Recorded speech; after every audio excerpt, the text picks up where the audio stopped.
Bonjour. Donc, votre première activité pour ce TP introductif est de créer une organisation qui va contenir tous vos projets et tous vos TP pour le cours NFP 121 qui nous intéresse. Alors, pourquoi créer une organisation? Pourquoi ne pas vous suffire par le compte GitHub que vous avez déjà créé? En fait, si vous êtes étudiant au CNAM, probablement vous avez plusieurs cours et plusieurs enseignants vont faire comme moi, vont vous demander de faire des travaux sur GitHub. En tout cas, avec moi, dans d'autres cours, par exemple en cycle C, vous aurez à le faire. Donc, pour séparer les projets, pour ne pas tout mettre sous votre compte personnel, nous allons faire des organisations où on mettra les TP à l'intérieur de cette organisation. En plus, ça permet à l'enseignant de vous retrouver plus facilement. Donc voilà la démarche euh, à, à suivre. Donc ici, dans GitHub, je vais me connecter avec mon compte étudiant. Donc je vous avais demandé d'utiliser l'email de l'ISAE DULB pour créer vos comptes GitHub. Donc ici, c'est l'utilisateur NFP 121 qui, pour simuler un étudiant. Donc je me connecte. Ici, c'est votre bureau GitHub où vous aurez toutes les informations concernant votre environnement. Ici, je vais vous demander de créer une organisation. Donc, je vais créer cette organisation. Je lui donne un nom. Utilisez cette norme précisément.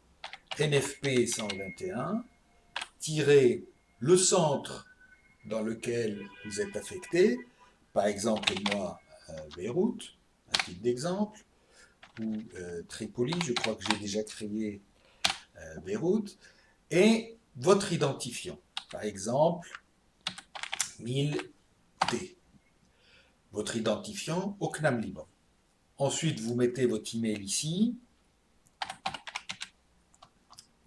et vous choisissez le plan gratuit, vous n'aurez pas besoin d'un autre, sachant qu'avec votre compte ISAE EDULB, GitHub, je les ai déjà contactés, ils savent qu'on est une institution éducative, vous pourriez obtenir gratuitement cette version si vous souhaitez. Enfin, vous n'en aurez pas besoin. Et vous créez votre organisation. Ici, vous pouvez inviter des personnes pour être membre de votre équipe dans cette organisation. Bon, vous pouvez m'inviter éventuellement si vous souhaitez, mais ce n'est pas une obligation. Donc on va inviter personne. Ici, dans la deuxième étape, il vous demande quelques renseignements. Je vous demanderai de mettre que vous êtes une institution éducative.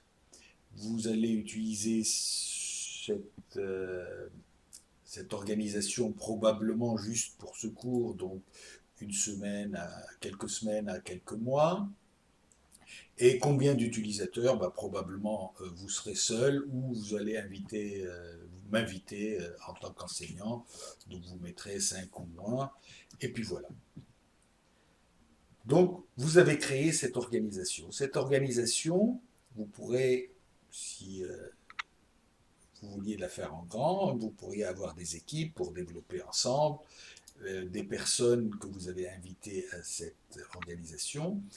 Pour que vous soyez visible publiquement dans cette organisation, je vous demande de venir ici dans People et de vous mettre en public de telle sorte, quand je vous retrouverai avec votre profil, je pourrai voir quel est le nom de l'organisation que vous avez faite. Voilà, une fois que vous avez fait ça, vous avez terminé votre première étape. Une fois que c'est fait, vous, vous faites les prochaines étapes qu'on vous a demandées. Merci, à tout à l'heure.